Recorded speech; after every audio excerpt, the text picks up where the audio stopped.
Si vous en avez marre de toujours manger la même chose et que vous êtes en panne d'inspiration face à vos placards, on va voir ensemble comment utiliser Notion pour vous motiver et aussi pour vous faire atteindre une super organisation dans votre semaine tout en variant les plaisirs. Ça, c'est important. On va faire un tour de mon modèle Notion ensemble, voir comment gérer ses repas, l'inventaire de ses placards et sa liste de courses. En bonus, je vous montrerai comment aller plus loin avec le modèle en utilisant l'extension Save to Notion pour importer des recettes que vous auriez pu trouver sur internet. Si ça vous intéresse de récupérer toute la structure préfabriquée, je vous mets le lien en description vers ma boutique de modèles que vous n'aurez plus qu'à dupliquer pour créer une copie parfaite sur votre espace Notion et commencer à l'utiliser dès maintenant. Et sinon, cette vidéo pourra aussi vous servir d'inspiration pour créer votre propre planification de repas, j'espère que ça va vous donner des idées. Donc sans plus attendre, on va passer au modèle. Alors déjà pour celles et ceux qui ont téléchargé le modèle, vous allez arriver sur cette page. Une fois que vous aurez cliqué sur le lien, n'oubliez pas de dupliquer la page sur votre espace pour créer une copie. Là, vous cliquez sur le modèle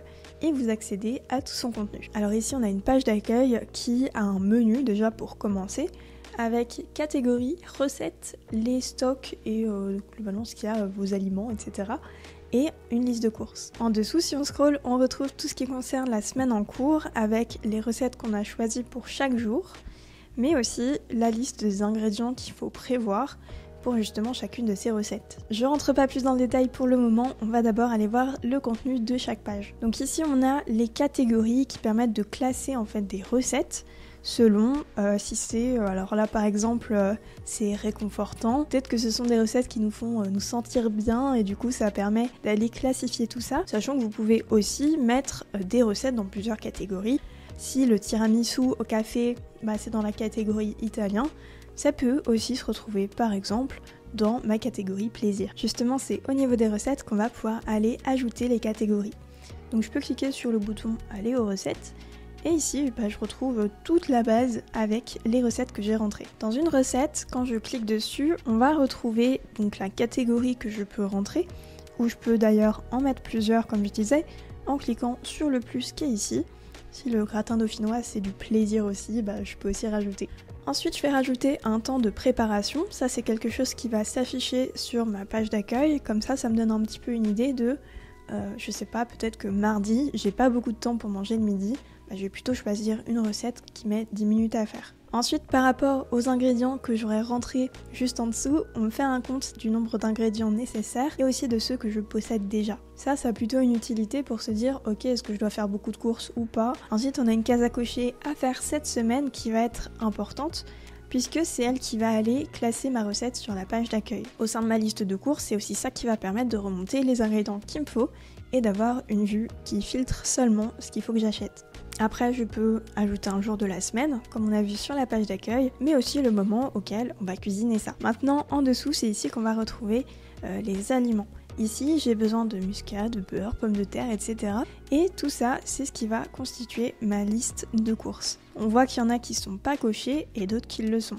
C'est tout simplement parce que certains, je les possède déjà, et d'autres, il faut encore que je les achète. Les aliments sont rangés par catégorie, donc on verra dans la liste de courses que tout se range de façon intelligente. Donc là, c'est une recette qui existait déjà. Si j'en crée une nouvelle, tout simplement, ici, je peux mettre le nom de ma recette. Voilà, je peux mettre tout ce qui est catégorie, préparation, etc.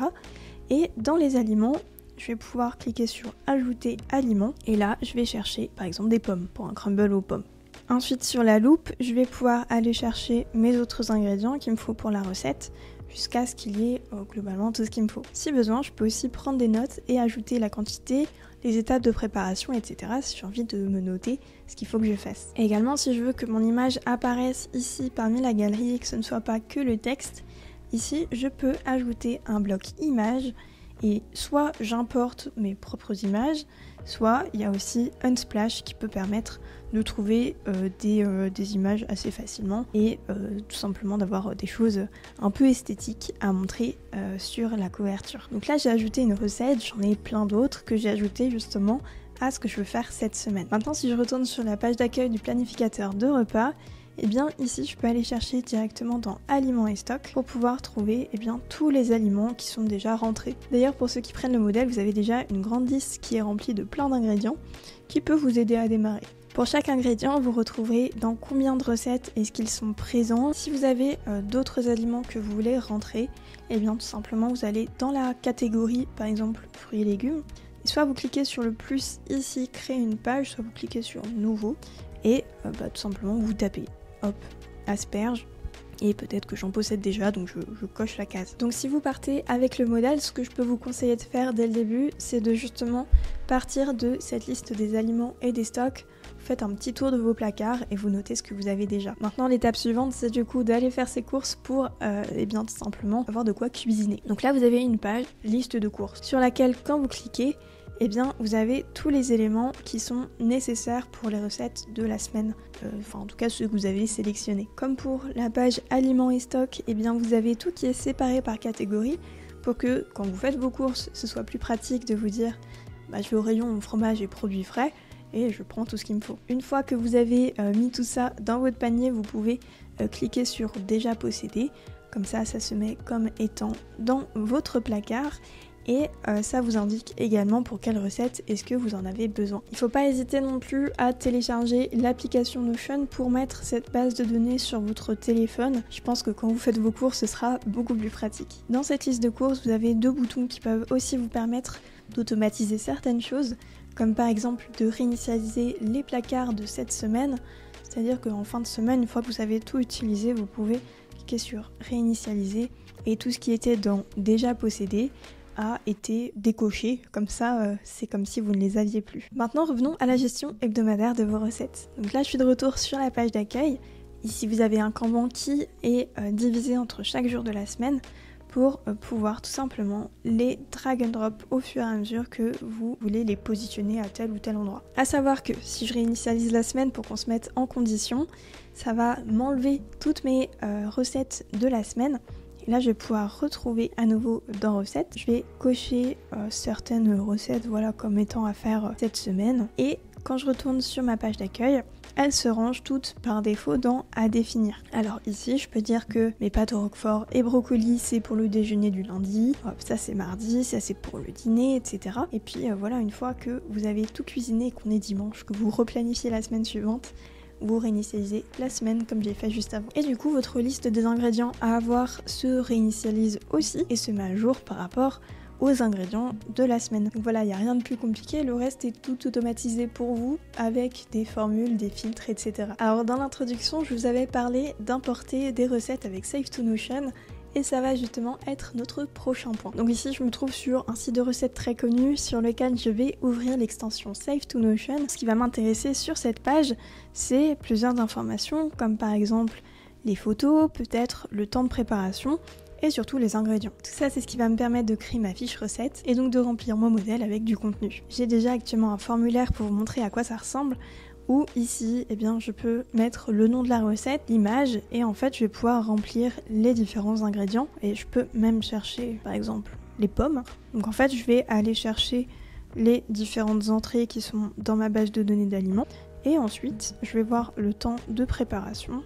Là c'est 35 minutes, allez on va mettre 40 et en fait quand je sauvegarde ma page, je peux ensuite la retrouver dans Notion, tout ce que j'ai rentré globalement. Pour faire ce formulaire, qu'est-ce qu'il faut faire? Dans Save to Notion, on va créer un nouveau formulaire et on va aller chercher la base de données de recettes dans laquelle je vais ensuite configurer les différentes propriétés. Alors, le nom de mon entrée, par défaut, c'est le titre de la page. Là, je vais le laisser comme ça parce que sur ce site, c'est plutôt pratique, c'est le titre de la recette directement. Ensuite, on me demande quelle est l'image de contenu. Je vais laisser l'image principale puisque en général, c'est la première image de la recette qui est souvent la plus jolie. Ensuite, le contenu, je peux choisir soit de laisser vide, soit de mettre ce qu'il y a à l'intérieur de la page web. Donc on peut l'enlever si on ne veut pas le voir. Ensuite, le template, on peut en appliquer un si jamais on veut qu'il y ait justement les petites étapes en dessous.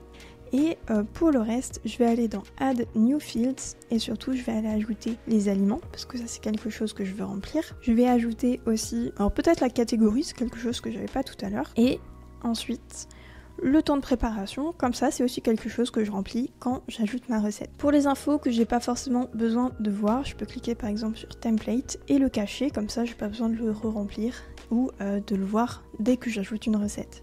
Maintenant, je sauvegarde et je repars en arrière. Et une fois que je clique dessus, et bien à nouveau, je peux voir les aliments, je peux tout re-rentrer comme j'ai fait juste avant. Mon formulaire est prêt et j'ai plus qu'à aller sur des sites de recettes si j'en ai pas moi-même pour aller remplir tout simplement ma base de données. Et ensuite voilà, c'est comme ça qu'on se retrouve au fur et à mesure de l'utilisation, et bien avec plein de recettes qu'on a à l'intérieur et qu'on va pouvoir remplir pour les ajouter à ces semaines. Merci d'avoir regardé la vidéo jusqu'au bout, j'espère que ce modèle vous sera utile ou alors qu'il vous donnera de bonnes idées pour faire votre organisation dans Notion. Mettez un like si vous avez appris quelque chose sur Notion et je vous dis à très vite.